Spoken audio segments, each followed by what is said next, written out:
Hi, DE Psych. So we have a short little lecture today, about 10 minutes, that I'm going to talk to you about retrieval.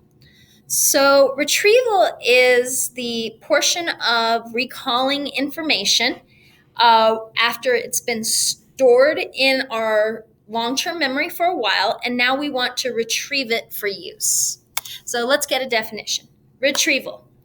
Retrieval is the process of accessing information stored in the long-term memory. Now, what we need to understand about retrieval is that oftentimes the way that we retrieve information has a lot to do with the way that we encode it. So, if I remember information like the colors of the rainbow by using a mnemonic like Roy G. Biv, that's probably how I'm going to remember the colors of the rainbow. Is I'm going to think to myself, Roy G. Biv, red, orange, yellow, green, blue, indigo, violet. Okay, so the way that I encode it often has to do with how I'm going to go ahead and retrieve it in the end. In addition, retrieval has a lot to do with whether we're being asked to recall information or recognize information. Recalling information is we have no cue to help us remember information, whereas recognizing information, we have some cues. So recognizing information is kind of like a multiple choice portion of a test. You're going to see the answer within a bunch of options, and that's going to maybe help you to recognize the actual answer. Versus essays, where that's cold recall, likely.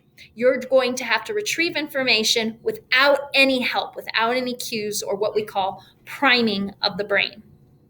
So that's why a lot of people enjoy multiple choice portions of tests rather than essays. So let's do a little practice of recall and recognition. So we're going to start off with the hardest thing, and that's recall. So I want you to take a minute, and I want you to try to remember all 7 names of the 7 dwarfs from Snow White and the 7 Dwarfs. Now, for those of you that may have never seen that movie, this will be difficult, and you probably won't be able to do the first part. The recall of it will be hard. So right now, go ahead and pause me, take a minute, and try to remember all 7 names of the 7 dwarfs. Do this best as you can. Maybe you only get one.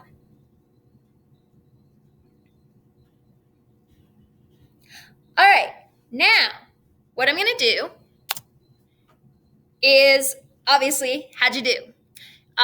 If you got 1, great. If you got all 7, then you must definitely be a fanatic of Disney. Maybe you got 2. Now what I'm going to do is have you guys recognize the rest of your list. So if you only got 3, see if you can get the 4. If you got like 7, double check your answers. Maybe you got one wrong. Cross it out and put in the one that's correct. So this is a list of possibilities. All 7 are within this possibility. So take a minute, pause this video, and see if you can get all 7 now. Okay, so now that you've unpaused me, let's give you the answers. Sleepy, bashful, dopey, doc, sneezy, happy, and grumpy are our 7 dwarves. If you got all 7, well done. The rest of these are either Smurfs or Santa's reindeer or just random. So you can see, recognition is much easier than recall. Let's talk about 3 things about our memory, about retrieving information. The first one is called the tip of the tongue phenomenon. This is the most maddening thing that can happen with your memory. The tip of the tongue phenomenon is an obstacle to full retrieval of an answer. So maybe you're cruising down the highway and a song comes on and you're like, I know this song. I know who sings this song, but I cannot for the life of me remember. I do this often with movies. I'll see the actor or actress and I'm like, I know what movie they were in. Oh my gosh, what movie?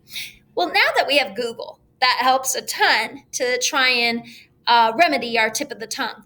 Oftentimes for me, I can even remember like a first letter of a name or a last letter of a name, but I can't get it all the way out. We could check our answers possibly against Google, but if we don't have that ability to do that, or we don't know where to find that answer to a question that we don't even know how to phrase that question, it might be later on that day we're sitting there eating with our mom or hanging out with a friend, and all of a sudden the name comes to us and you yell it out and you're like, I got it. And they're like, what are you talking about? And you're like, I could not remember for the life of me, the name of that actress and what movie they were in. Okay, that's the tip of the tongue phenomenon. Our next one is context-dependent memories. We have a tendency to recall events or recall information more accurately when we're in the same basically environment where the event originally took place. So this is why police or detectives will ask witnesses to go back to the scene of the crime or stay at a scene of the crime, because they want them to be completely surrounded by the place they were in when the memory was encoded. That way they can say, right over there, that's where they walked out. I saw them, they had a green hat on, and they walked out and kind of turned to the right. If they weren't in that same location, maybe the detail of it being a green hat would have slipped their mind. This is why it's highly recommended that you study in an environment that is similar to where you're going to take a test. I always tell my students, don't ever switch up your seat on the day of a test. You want to study in the environment of where you're going to take the test. You want to be in the exact same seat where you encoded all the information that you're being tested on. That's why it's not a great idea to study on your bed. You're likely never going to take a test on your bed. Now with asynchronous learning, maybe that's not such a bad idea.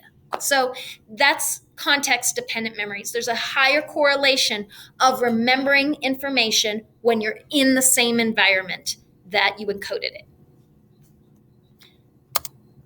State-dependent memories.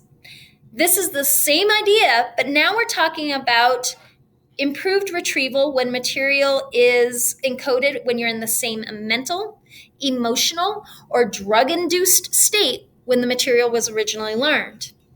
So if I'm angry when I'm studying, the correlation says I should be angry when I take the test.